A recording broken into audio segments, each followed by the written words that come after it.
Hello and good morning everyone. आज के इस लेक्चर में हम क्लासिकल मैकेनिक्स को ही कंटिन्यू रखेंगे और आज का हमारा जो टॉपिक है वो लिवलिज थ्योरम के ऊपर रहने वाला है। और ये जो टॉपिक है वो बेसिक नॉलेज के साथ साथ एग्जाम पॉइंट ऑफ व्यू से भी बहुत ज़्यादा इंपॉर्टेंट है और ये काफ़ी टाइम एग्जाम में पूछ लिया जाता है। ठीक है, और ये जो टॉपिक है इसको हम क्लासिकल मैकेनिक्स के साथ साथ स्टैटिस्टिकल मैकेनिक्स के अंदर भी स्टडी करते हैं और वहाँ पे भी ये बहुत ज़्यादा इंपॉर्टेंट है। ठीक है, तो पहले हम इसको फिजिकली समझेंगे, उसके बाद इसको एग्जाम में किस टाइप से लिखना है उसके ऊपर बात करेंगे। तो हमने मान लिया कि अपने पास क्या है, एक पिस्टन फिटेड सिलेंडर है और इसके अंदर हमने कोई भी गैस फिल कर ली और गैस फिल करने के बाद इसका जो टेम्परेचर है वो हमने T मान लिया, जो प्रेशर है वो P मान लिया, जो वॉल्यूम है वो हमने V मान लिया। ठीक है, अब गैस के जितने भी मॉलिक्यूल्स हैं सब मॉलिक्यूल्स के लिए जो टेम्परेचर है, प्रेशर है, वो जो वॉल्यूम है वो क्या है, सेम है। तो ये तो बात हुई अपने किसकी, मैक्रोस्कोपिक पैरामीटर की। अब अगर मैं माइक्रोस्कोपिक पैरामीटर की बात करूं तो गैस के क्या है, अलग अलग मॉलिक्यूल्स है, सब मॉलिक्यूल्स का जो पोजीशन है वो क्या रहेगा, अलग अलग रहेगा। इनका जो मोमेंटम है वो क्या रहेगा, अलग अलग रहेगा। तो माइक्रोस्कोपिक पैरामीटर क्या है, माइक्रोस्कोपिक पैरामीटर है गैस के जितने भी पार्टिकल हैं सबका पोजीशन अलग अलग रहेगा, सबका मोमेंटम क्या रहेगा, अलग अलग रहेगा। ठीक है, अब अगर अपने को इनका पोजीशन और मोमेंटम अगर एक्सप्लेन करके बताना है तो अपने को सहारा लेना पड़ेगा किसका, फेज स्पेस का। तो हमने मान लिया अपने पास क्या है, एक फेज स्पेस है और इस फेज स्पेस के अंदर जितने भी गैस के मॉलिक्यूल्स थे वो उठा के फेज स्पेस के अंदर डाल दिया। अब ये गैस के मॉलिक्यूल्स फेज स्पेस के अंदर क्या हो जाएंगे, डिस्ट्रीब्यूट हो जाएंगे। ठीक है, अब डिस्ट्रीब्यूट होने के बाद अगर अपने पास number of molecules phase space में ज्यादा है, अगर number of molecules phase space में ज्यादा है तो जो नंबर ऑफ फेज पॉइंट है वो भी क्या होंगे, बहुत ज्यादा होंगे। ठीक है, अब उसके बाद अब मैं डेंसिटी ऑफ फेज पॉइंट की बात करूं तो यूनिट फेज वॉल्यूम के अंदर number of phase point, unit phase volume के अंदर जो नंबर ऑफ फेज पॉइंट है उसी को हम क्या बोलते हैं, डेंसिटी ऑफ फेज पॉइंट बोलते हैं। ठीक है, अब हम जो फेज पॉइंट बोल रहे हैं, फेज पॉइंट का मतलब क्या है, एक फेज पॉइंट का मतलब है एक मॉलिक्यूल्स का पोजीशन का कोऑर्डिनेट और मोमेंटम का एक कोऑर्डिनेट। एक फेज पॉइंट का मतलब क्या है, एक मॉलिक्यूल्स का एक पोजीशन का कोऑर्डिनेट और एक मोमेंटम का कोऑर्डिनेट। ठीक है, अब ये जो पार्टिकल है वो कहां पे है, फेज स्पेस के अंदर है। फेज स्पेस के अंदर है तो ये पार्टिकल क्या करेंगे, लगातार अपनी पोजीशन जो है वो चेंज करेंगे। पोजीशन चेंज करेंगे तो आपस में ये टकराएंगे भी, और टकराएंगे तो इनका जो मोमेंटम है वो भी चेंज होगा। मोमेंटम के साथ साथ इनकी जो डायरेक्शन है वो भी क्या होगी, चेंज होगी। ठीक है, अब इस केस में जब ये आपस में टकराएंगे मोमेंटम चेंज होगा तो डायरेक्शन भी चेंज होगी। इस केस में जो फेज पॉइंट की जो डेंसिटी है वो बदलेगी या नहीं बदलेगी, बदलनी चाहिए या नहीं बदलनी चाहिए। ठीक है, क्या पार्टिकल का डिस्ट्रीब्यूशन चेंज होगा टाइम के साथ, इसके ऊपर बेस है अपना क्या, लिवलिज थ्योरम। तो आई होप आपके ये जो बेसिक इंट्रोडक्शन है वो समझ में आ गया होगा। अब इन सब बातों को हम क्या एग्जाम में किस टाइप से लिखना है, इसका मैथमेटिकल प्रूफ क्या है उसके ऊपर बात करेंगे। ठीक है, तो if gas filled in A piston fitted cylinder, gas filled in A piston fitted cylinder,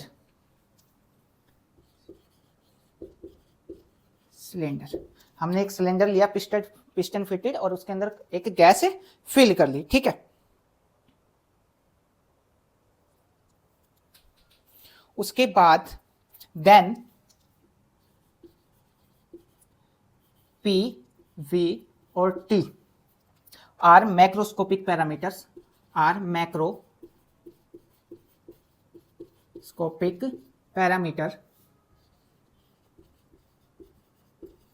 parameter but position and momentum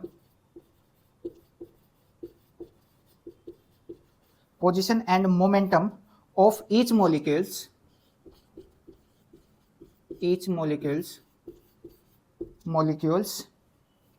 are microscopic parameter,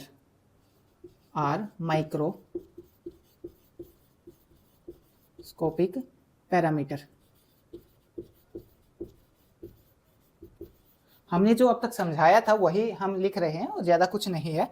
ठीक है, उसके बाद सो gas molecules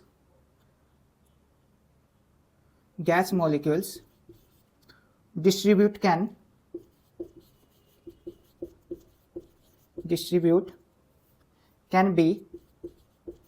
can be in phase space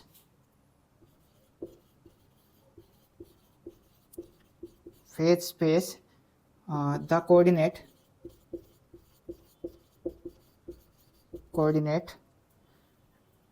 x and px। x क्या है, position का coordinate है, और जो px है वो क्या है, मोमेंटम का कोऑर्डिनेट है, of A molecules in phase space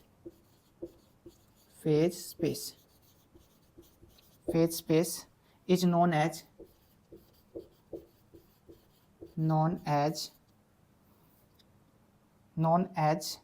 phase point।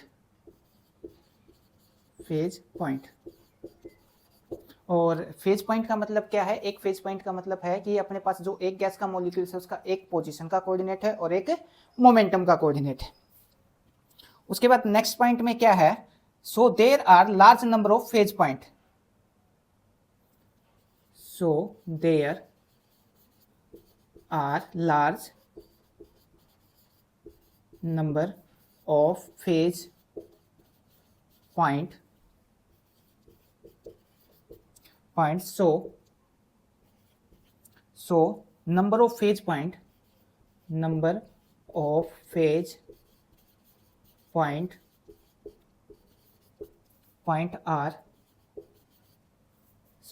point per unit phase volume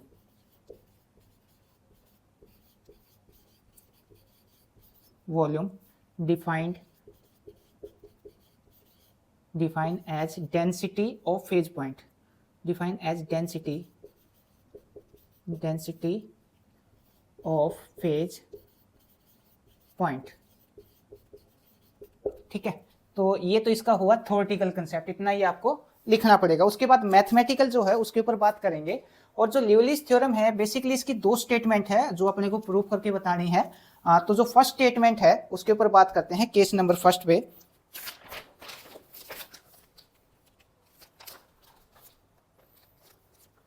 so let, हमने लेट किया, जो डेंसिटी है इसको हमने रो से डिनोट किया। Rho equal to, rho is the function of q, q position का कोऑर्डिनेट है यहाँ पे, पी और टी, पी यहाँ पे मोमेंटम का कोऑर्डिनेट है और टी यहाँ पे टाइम का कोऑर्डिनेट है। ठीक है, अब अगर मैं इसको टाइम के रिस्पेक्ट इसको डिफरेंशिएट करवा दूं टाइम के रिस्पेक्ट में, तो ये आ जाएगा D rho by D T equal to rho का एक बार क्यू के रिस्पेक्ट में curly rho by curly Q into D Q by D T. Rho का एक बार क्यू के रिस्पेक्ट में और क्यू का फिर हमने टाइम के रिस्पेक्ट में किया। अब d Q by D t को हम क्या लिख सकते हैं, d Q by D t को हम लिख सकते हैं क्यू डॉट, ये आ जाएगा क्यू डॉट। ठीक है, प्लस क्यू का रो का पी के रिस्पेक्ट में करली रो बाय करली पी, और ये आ जाएगा पी डॉट। ठीक है, प्लस करली रो बाय करली टी, और यहाँ पे आ जाएगा d t by D t, जो कैंसिल हो जाएगा, ये वाला अपने पास निकल आएगा। ठीक है, अब हमने हैमिल्टन इक्वेशन ऑफ मोशन में जो क्यू है और जो पी है, मैं यहाँ पे क्यू के लिख देता हूँ, पी के।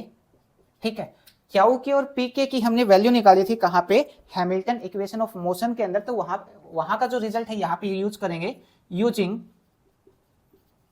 Hamilton equation of motion. ये आ जाएगा d q d rho by D t, d rho by D T equal to curly rho by curly Q के, और जो क्यू के डॉट है इसकी वैल्यू आ जाएगी अपने पास करली एच बाय करली पी के। ठीक है, प्लस ये वाली टर्म एज इट इज करली रो बाय करली पी के, और ये आ जाएगा करली एच बाय करली क्यू के।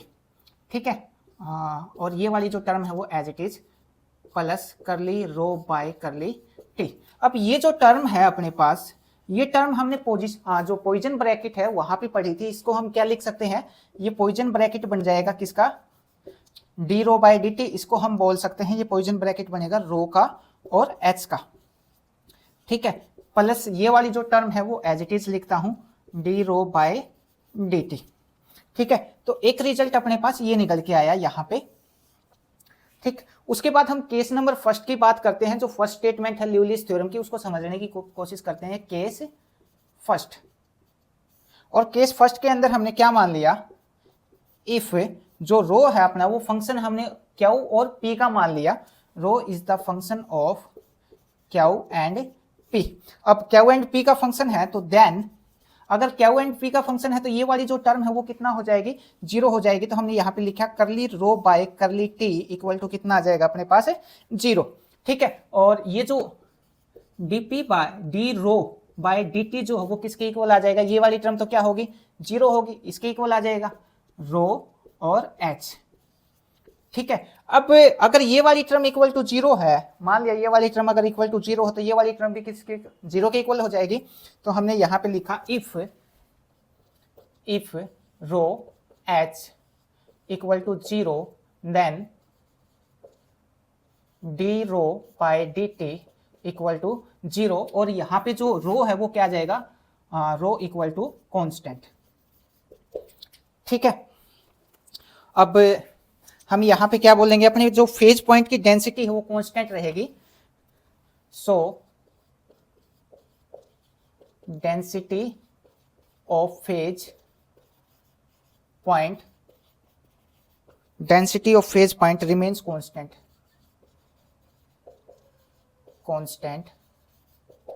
constant that is first statement of Liouville's theorem।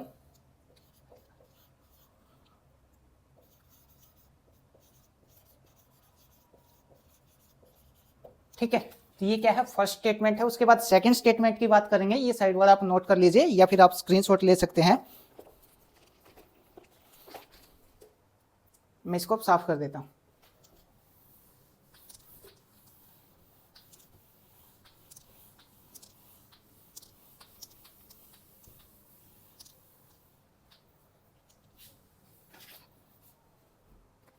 Case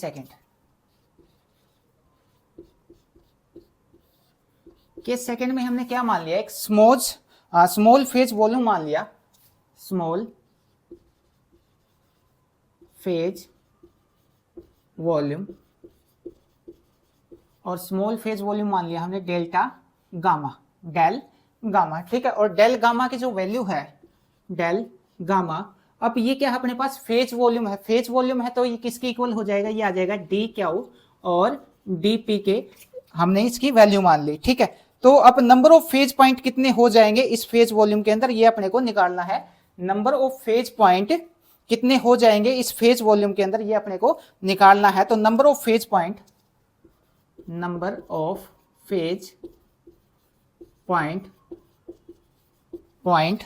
in small volume,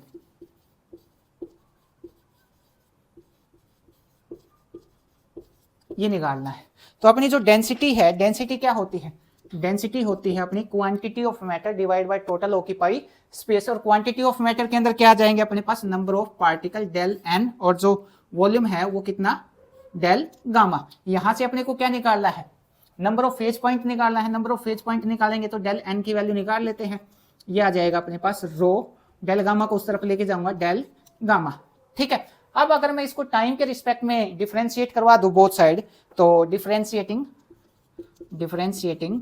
with respect to time, तो ये क्या आ जाएगा अपने पास d बाई डी टी और डेल्टा n इक्वल टू यहाँ पे d बाई डी टी और ये आ जाएगा रो डेल्टा t इंटू ब्रैकेट, ठीक है। डेल को बाहर निकाल लेते हैं, डेल को बाहर निकाल लिया, कितना आ जाएगा d n by d T equal to यहाँ पे u इंटू वी लगा देते हैं, ये आ जाएगा d ओवर डी टी। एक बार रो को एज इट इज रखता हूं, ठीक है, और डेल गामा को डिफरेंशिएट करता हूं। तो मैंने एक बार तो रो का टाइम के रिस्पेक्ट में किया, डेल टी को एज इट इज रखा, प्लस रो को एज इट इज और d over d t del gamma, ठीक है। उसके बाद नेक्स्ट पॉइंट में, but total number of phase point remains constant, but total number of phase point remains constant. अपनी जो फर्स्ट स्टेटमेंट है, फर्स्ट स्टेटमेंट में हमने क्या देखा था, जो डेंसिटी है वो कांस्टेंट है। अगर डेंसिटी कांस्टेंट है तो टाइम के रिस्पेक्ट में जो चेंज है वो कितना हो जाएगा, जीरो हो जाएगा, ठीक है। और टाइम के रिस्पेक्ट में जो चेंज है वो जीरो हो जाएगा, तो जो नंबर ऑफ पार्टिकल है उनके अंदर भी चेंज कितना हो जाएगा, जीरो हो जाएगा। तो हम यहाँ पे लिख सकते हैं, सो अपने पास जो dn/dt है ये वाली टर्म कितना हो जाएगी, जीरो। dn/dt का मतलब क्या है, change in particle with respect to time. अब पार्टिकल में चेंज कितना होगा, जीरो, क्योंकि डेंसिटी क्या है अपने पास, कांस्टेंट है, ठीक है। और ये वाली जो टर्म है वो भी कितना हो जाएगी, जीरो हो जाएगी, क्योंकि डेंसिटी कांस्टेंट है तो टाइम के रिस्पेक्ट में जो चेंज है वो कितना हो जाएगा, जीरो हो जाएगा। तो यहाँ पे लिखा मैंने d/dt इक्वल टू जीरो, ये फर्स्ट स्टेटमेंट से लिखा है हमने, ठीक है। तो ये आ जाएगा, आगे कर देता हूं मैं, हाँ ये उतार लीजिए।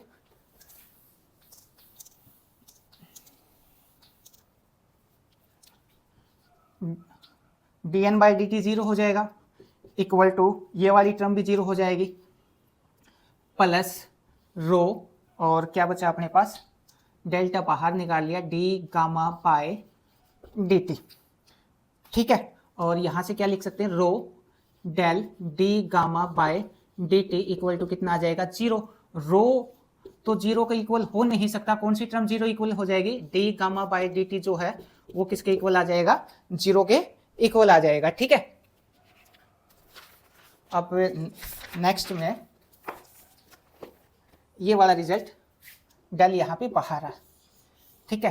तो हम क्या बोल सकते हैं, जो फेज स्पेस का वॉल्यूम है उसका जो चेंज होने का जो रेट है वो कितना हो जाएगा, टाइम के रिस्पेक्ट में जीरो हो जाएगा, ठीक है। Change in phase space volume with respect to time equal to कितना आ जाएगा, जीरो आ जाएगा। ये अपनी सेकेंड स्टेटमेंट है किसकी, लिवलिस थ्योरम की। तो अब हम लिखेंगे the rate of phase volume, rate of phase volume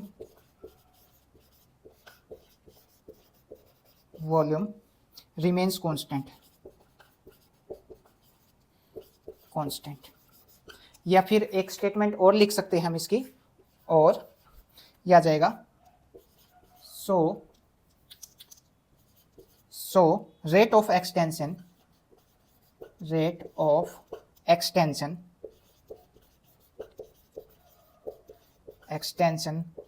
of phase volume remains constant